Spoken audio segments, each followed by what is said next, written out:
The wind howled across the valley as the moon rose, swollen and red, above the jagged peaks. Beneath that crimson light, a woman stood at the edge of the forest, her skin pale as frost, her eyes gleaming like embers. The villagers called her the Midnight Wanderer, though no one had ever seen her clearly enough to say what she truly looked like. Her name was Lysara. For centuries, she had walked among mortals when the sun fell. Every night a new town. Every dawn, a fresh silence where laughter and love once lived. Her curse was hunger, an unending thirst that could only be quieted by the pulse of human desire. She fed not on blood, but on yearning, taking from the hearts of men and women their most forbidden wants. Tonight, her steps led her to Hollowmere, a quiet town nestled beside the marsh. Its cobblestone streets gleamed under the moonlight, and the scent of firewood drifted through the air. She drew her hood tighter, the fabric absorbing the mist as she moved through the sleeping town. Only one tavern was still awake, the Silver Mare, its windows glowing with amber light. Inside, laughter filled the room, the kind that always drew her in. She pushed open the door. Conversations faltered. Heads turned. A stranger had arrived. She smiled faintly and approached the bar. "A drink," she said, her voice soft, laced with something that made even the oldest man forget his thoughts. The barkeep, a broad-shouldered man with tired eyes, poured her a cup of dark wine. "You're not from around here," he said cautiously. "Does it matter?" "Maybe not." He leaned closer, lowering his voice. "But Hollowmere's been uneasy. Animals turning up dead. Strange lights in the marsh. Folk don't trust the dark anymore." She tilted her head, amused. "Then perhaps," she whispered, "you should all learn to stay in the light." He frowned, but before he could speak again, the door opened. A group of woodcutters stumbled in, the nights cold on their clothes. Among them was a young man, tall, with dark hair that curled at his neck and eyes the color of smoke. Lysara felt her hunger stir. His emotions, raw, unguarded, human, washed over her like heat. She watched him laugh, watched him remove his gloves, and when their eyes met, she smiled. It was enough. Hours later, the tavern had emptied. The young man remained, his friends gone home, his breath heavy with drink. "What's your name?" he asked her. "Lysara." "Never heard that before." "You wouldn't have." He laughed quietly, but something in her gaze caught him. An ache, a beauty edged with sorrow. "You're not like anyone I've met." "No," she murmured. "And you never will again." When she touched his hand, warmth spread through him. He saw flashes, moonlit forests, crimson skies, faces gasping in ecstasy and terror. His heart raced, and before he could pull away, her lips brushed his cheek. The tavern melted into darkness. She drew from him his passion, his guilt, his longing, all the secret parts he never dared share. And in return she gave him a dream, of dancing with her under endless stars, of being loved beyond reason. By dawn she was gone. When the barkeep found the young man slumped over the table, he was alive, but changed. His eyes, once bright, were dull, as though something inside him had been taken. He could remember her face, but not her name. Only the sound of her whisper, fading like a song. The next night Lysara walked again. Another town. Another heart. Each feeding left her weaker and stronger at once. Stronger in her power, weaker in her will. She had tried once long ago to stop. But her body would wither without the fire she stole from mortals. She was bound to her hunger, bound to the moon that gave her form. But on the fourth night something changed.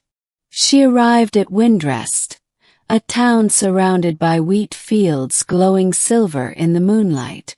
A storm was brewing far off, rumbling like a warning. As she passed through the main street, she heard singing, soft, uncertain. The sound came from a small chapel on the hill. Inside, a man stood alone, sweeping the floor. He looked up as she entered. His eyes were gentle, though the lines on his face spoke of loss. "You shouldn't be here," he said kindly.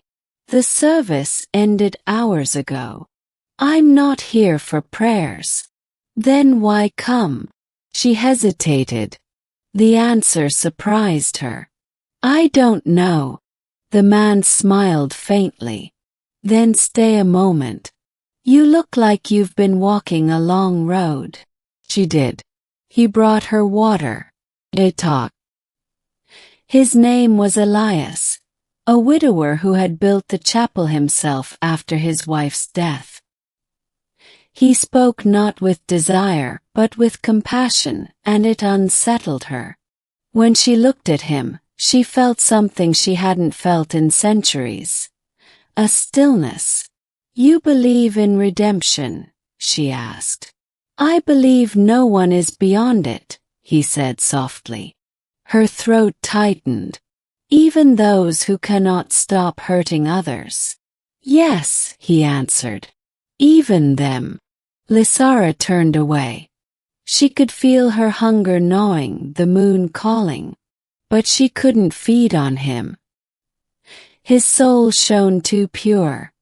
It burned against her curse like sunlight through frost. So she left.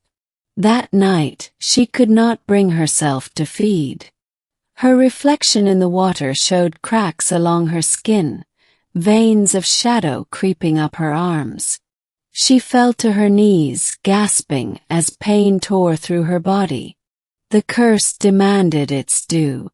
The moon pulsed above her, merciless and bright. She screamed. By dawn, she was barely alive, her strength fading. She staggered through the fields until she saw the chapel again. Elias was outside repairing the roof. He saw her collapse and ran to her side.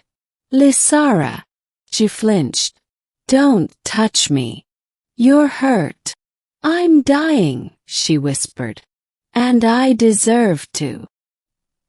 He shook his head, holding her trembling hands. "No one deserves death for wanting to live." Her lips parted, trembling with centuries of silence. "You don't understand. I've taken from hundreds, thousands. Their desires, their joy. I devour what makes them human." Elias didn't recoil. "Then stop." "I can't."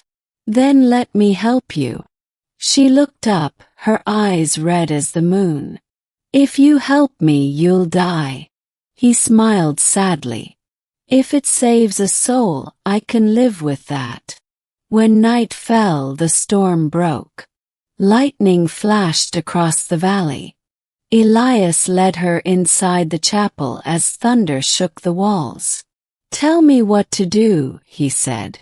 "You can't save me." "Then let me try." Lysara stared at him. Slowly, she removed her cloak. Her skin glowed faintly, veins of silver pulsing beneath it. "My curse is bound to the moon," she said.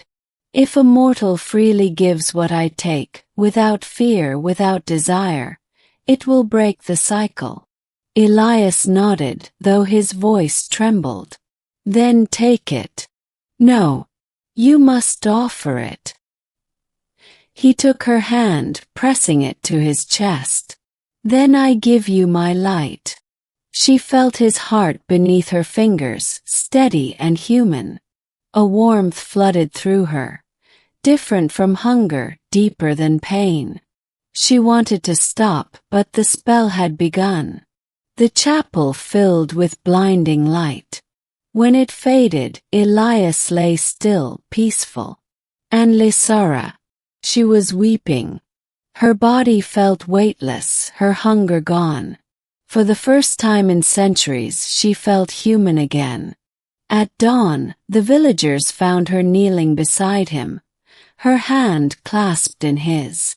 They didn't know who she was, only that the storm had passed and the air felt lighter. They buried Elias beneath the willow by the chapel. Lysara vanished before sunrise, leaving behind only a single feather of silver light on his grave. That night, for the first time, she did not walk to another town. She sat on the hill beneath the stars, whispering to the wind.